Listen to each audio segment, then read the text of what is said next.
Perkenalkan, nama saya Nadia Akila Rahman dengan NIM 2510513120008 dari Prodi Ilmu Tanah. Halo sahabat Tani Muda, selamat datang di video penyuluhan dengan tema pengelolaan sumber daya hayati dan tanah.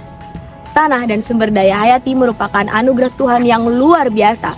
Dari sinilah kehidupan bermula, tempat tumbuhnya tanaman, berkembangnya mikroorganisme, dan sumber pangan bagi seluruh makhluk hidup. Namun, tanpa pengelolaan yang baik, tanah bisa rusak dan sumber daya hayati bisa punah. Oleh karena itu, kita perlu menerapkan strategi yang tepat agar pertanian tetap produktif dan lingkungan tetap lestari. Setelah penjelasan singkat tadi, yuk simak video aku berbagi informasi bersama KDK Uniska. Oke, jadi terima kasih buat kakak-kakak yang sudah meluangkan waktunya hari ini. Jadi sebenarnya di sini kita berbagi sedikit cerita, sedikit informasi yang mungkin awal tidak tahu menjadi tahu. Jadi kemarin sudah ada survei-survei, sudah ada anggapan itu saling berbagi cerita, saling menanyakan ke petani-petani. Di mana nanti informasi akan Nadia sampaikan, sehingga misalnya ada pertanyaan atau misalnya ada kayak penasaran bisa ditanyakan. Jadi di sini Nadia akan membahas tentang pengelolaan sumber daya hayati dan juga pengelolaan tanah. Di mana sumber daya hayati itu kan semua yang makhluk hidup yang ada di bumi, termasuk tanah, misalnya mikroorganisme. Terus juga kalau dikaitkan dengan petani itu biasanya tentang hama-hama yang merusak sebuah tanaman mereka yang mereka tanam.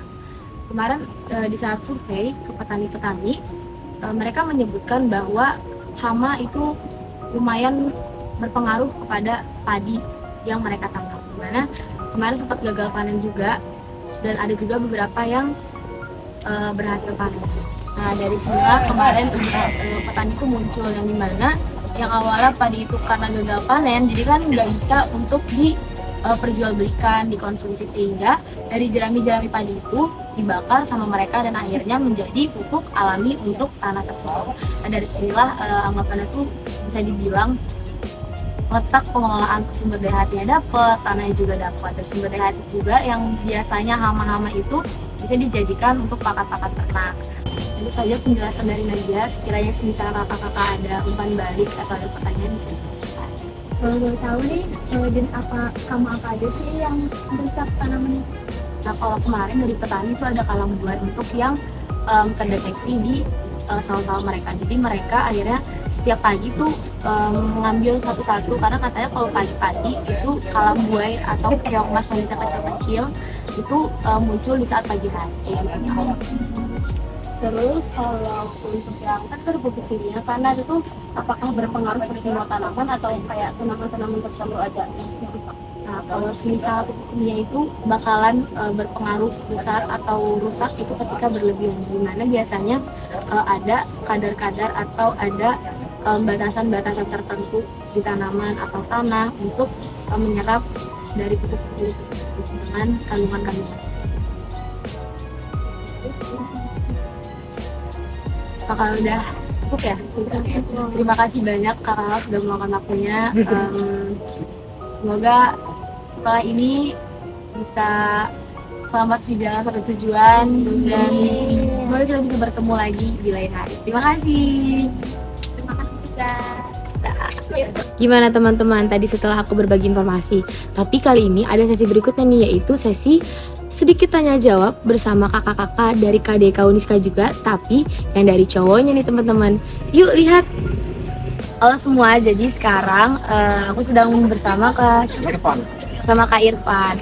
Oke, jadi Kak Irfan, aku mau nanya-nanya nih, kira-kira apa sih yang kakak pikirkan tentang pengelolaan sumber daya hayati? Aku nih kalau sumber daya hayati ini semua yang berkaitan sama makhluk hidup. Oke, jadi itu saja teman-teman dari Kak Irfan. Terima kasih banyak Kak Irfan sudah meluangkan waktunya. Terima kasih.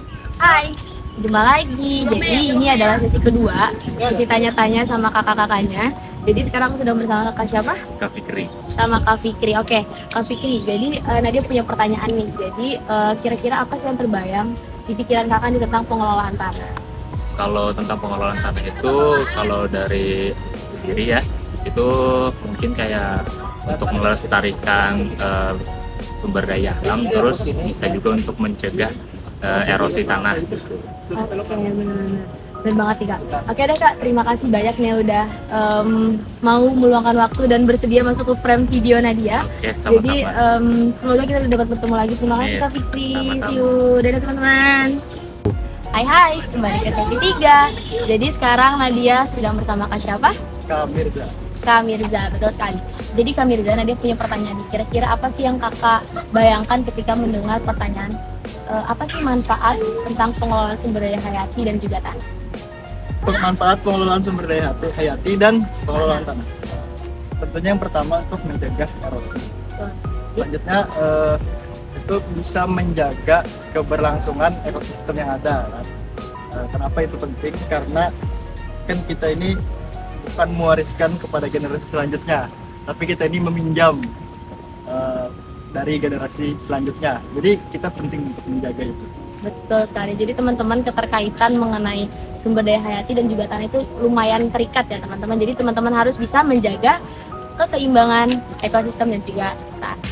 Oke, Kak Mirza, terima kasih banyak atas waktunya. See you, Kak Mirza. Dan ya guys, bye-bye. Dah. Sumber daya hayati adalah segala sesuatu yang berasal dari makhluk hidup, seperti tanaman dan mikroorganisme yang memiliki manfaat bagi kehidupan manusia.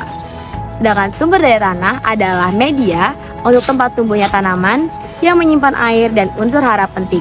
Keduanya merupakan satu kesatuan yang tak dapat dipisahkan dalam pertanian berkelanjutan.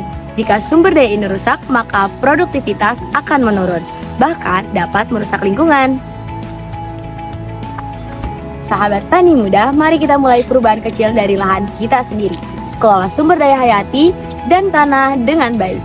Gunakan teknologi yang ramah lingkungan dan lestarikan keanekaragaman hayati di sekitar kita. Ingat, bumi bukan warisan dari nenek moyang, tapi titipan untuk generasi berikutnya. Dengan pertanian berkelanjutan, kita menjaga kehidupan dari masa depan bersama. Terima kasih telah menyimak video dengan tema pengelolaan sumber daya hayati dan pengelolaan tanah.